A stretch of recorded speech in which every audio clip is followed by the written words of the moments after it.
kita. Hari ini kita belajar mengenai jaringan dewasa. Jaringan dewasa atau jaringan permanen. Jaringan ini adalah jaringan yang berasal dari meristem primer maupun meristem sekunder, namun telah berdiferensiasi dan mengalami perubahan bentuk sesuai dengan fungsinya. Ciri-cirinya tidak melakukan aktivitas perbanyakan diri, sel berukuran relatif besar, sel memiliki vakuola yang besar, mengalami penebalan pada dindingnya, terkadang terdiri dari sel-sel yang mati, dan terdapat ruang antar sel. Untuk hari ini kita pelajari adalah jaringan epidermis, bagian dari jaringan dewasa yang pertama, ya. Jaringan epidermis. Jaringan epidermis adalah lapisan terluar dari organ tubuhan yang menutupi permukaan akar, batang, daun, bunga, buah, dan juga biji. Dengan ciri-ciri tersusun atas zat kutin, punya kutikula kaku dan kuat, selnya rapat, terdiri dari sel hidup, protoplas hidup, dapat menyimpan metabolisme, tidak ada klorofil, plastid, ataupun grana. Ya, berfungsi sebagai pelindung dari kehilangan air, transpirasi, kerusakan mekanik, dan juga perubahan suhu. Epidermis umumnya berlapis tunggal, namun ada juga yang berlapis banyak yang disebut sebagai filamen. Jaringan epidermis, ya, sel-selnya sebagian besar itu dapat berkembang atau bermodifikasi menjadi alat-alat tambahan lain yang kita sebut sebagai derivat epidermis atau modifikasi epidermis. Oke, langsung saja kita lihat beberapa modifikasi epidermis. Ada stomata, trikoma, emergensia, spina, filamen, sel kipas, sel kresik, dan juga litokis. Oke, kita bahas yang pertama mengenai stomata. Stomata disebut juga dengan mulut daun. Pada umumnya, stomata itu lebih banyak terdapat pada epidermis bawah daun daripada di atas daun. Bahkan beberapa jenis tumbuhan itu tidak memiliki stomata di bagian atas daunnya. Stomata berfungsi sebagai jalan masuknya dan keluarnya CO2 dan juga oksigen pada proses respirasi maupun fotosintesis serta jalur penguapan air. Ya, stomata itu dapat membuka pada siang hari dan menutup pada malam hari.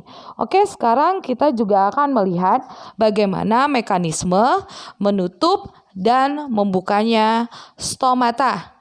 Oke, pada bagian stomata itu terdapat beberapa bagian, ada yang dikatakan sebagai sel penjaga, ya, dan ada yang dikatakan sebagai sel tetangga. Stomata dapat membuka ataupun menutup. Stomata membuka ketika ion K+ itu masuk dari sel-sel tetangga.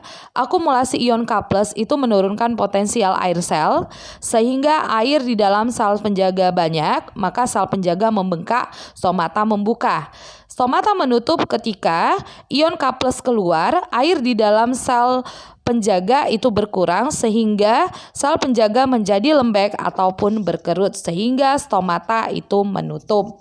Ingat ya, proses peristiwa osmosis pada membran sel. Oke, yang berikutnya adalah untuk selanjutnya itu ada trikoma, ya, atau rambut-rambut.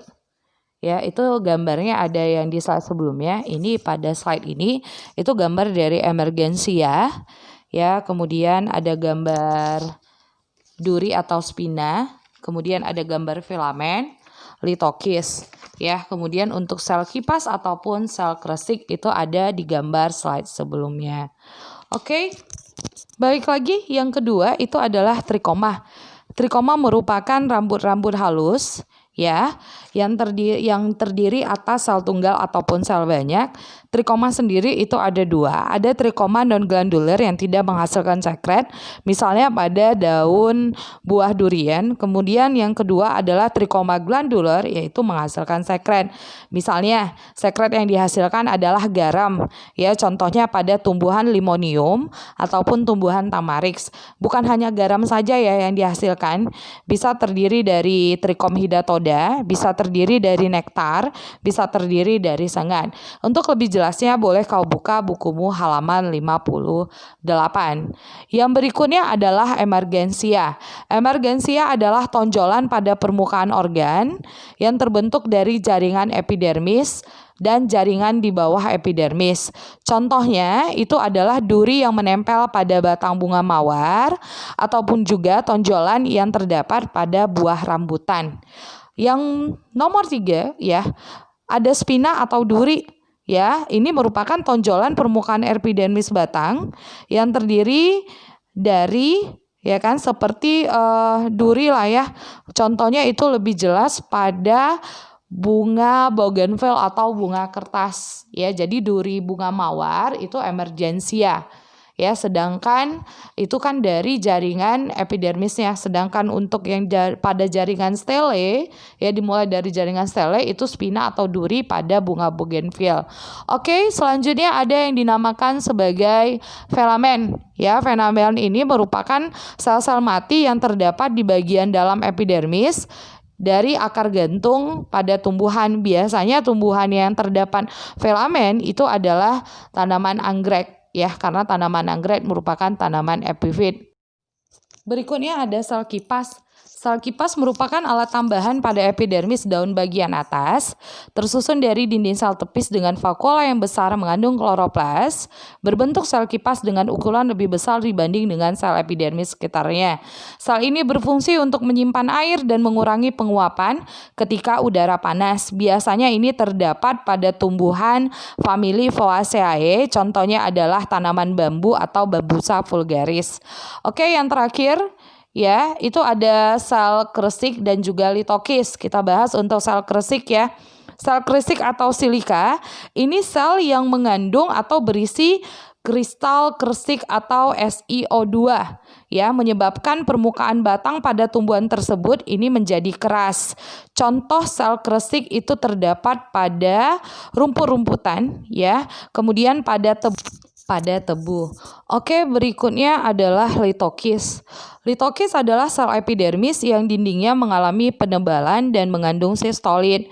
Sistolit itu berupa endapan kalsium karbonat. Sel litokit biasanya berukuran lebih besar dibandingkan sel epidermis di sekitarnya. Ya, sel ini biasanya terdapat di permukaan bawah ataupun di atas daun tumbuhan. Misalnya itu pada beberapa tumbuhan Ficus elastica atau pohon karet ya nak ya. Oke, sekian dari modifikasi jaringan epidermis. Demikianlah pembelajaran kita hari ini.